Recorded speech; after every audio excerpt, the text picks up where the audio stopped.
Hello বন্ধুরা, welcome back to my channel texture and অ্যারোমাতে তোমাদের অনেক অনেক শুভেচ্ছা, ভালোবাসা, অভিনন্দন।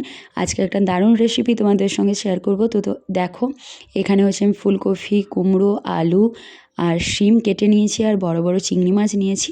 তো সব কিছু ধুয়ে নিয়েছি, পরিষ্কার করে নিয়েছি। এরপরে কি করব তোমরা দেখে নাও। আর এখানে হচ্ছে আমি নিয়েছি চিংড়ি মাছ, বড় বড় চিংড়ি মাছ নিয়েছি। আর পেঁয়াজ হচ্ছে পরিমাণ মতন একটা গোটা কুচিয়ে এর মধ্যে আমি দিয়ে দিয়েছি। তেল দিয়ে দিয়েছিলাম, কড়াই গরমও হয়ে গেছে, এর মধ্যে আমি দিয়ে দিয়েছি। এর মধ্যে সেদ্ধ করে রাখা ছোলা হচ্ছে পরিমাণ মতন দিয়ে দিচ্ছি। আর কেটে রাখা সবজিগুলো এর মধ্যে আমি দিয়ে দিচ্ছি।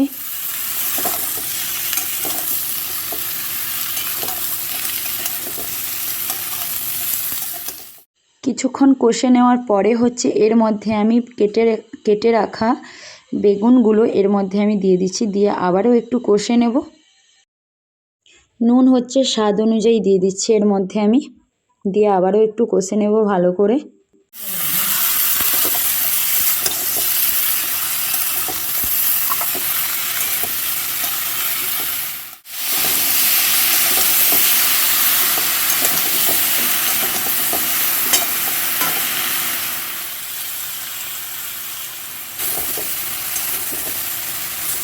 তো এর মাঝে আমি তেল দিয়েছি, আর একটু পরিমাণ মতন একটু বেশি করে তেল দিয়েছি। আর এখানে পেঁয়াজ বাটা আমি 1 চামচ, একটা বড় পেঁয়াজ আমি বেটে রেখেছিলাম, এটা এর মধ্যে দিয়ে আবারও একটু ভালো করে কষে নিচ্ছি। এর মধ্যে আমি 1 চামচ হলুদ গুঁড়ো, 1 চামচ লাল লঙ্কার গুঁড়ো, মানে যেটা ঝাল লঙ্কা, সেটাই আমি দিচ্ছি। তোমরা চাইলে একটু কাশ্মীরি গুঁড়ো লঙ্কাও দিতে পারো, আমি এর মধ্যে কাশ্মীরি গুঁড়ো লঙ্কাও অ্যাড করেছি। তো ঢাকনা দিয়ে আমি কষে নেব।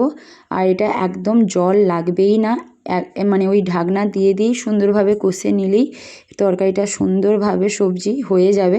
তো তোমরা দেখতেই পাচ্ছ কেমন এসছে, আমি ঢাকনা দিচ্ছি, খুলছি, কষে নিচ্ছি। এইভাবেই কিন্তু সেদ্ধও হয়ে যাবে, আর তরকারির টেস্টও অসাধারণ পুরো আসবে।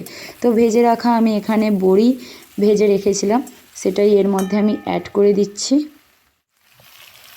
এর মধ্যে আমি অল্প করে ধনে গুঁড়ো, জিরে গুঁড়ো এর মধ্যে আমি 1 চামচের মতন দিয়ে দিয়েছি, আর অল্প সামান্য পরিমাণ জল দিয়ে আবারও ভালো করে একটু কষে নেব। নিয়ে আবারও একটু ঢাকনা দিয়ে 2 থেকে 3 মিনিট ঢাকনা দিয়ে রেখে দেব। এখানে আমি 1 চামচ গরম মশলার গুঁড়ো অ্যাড করেছি।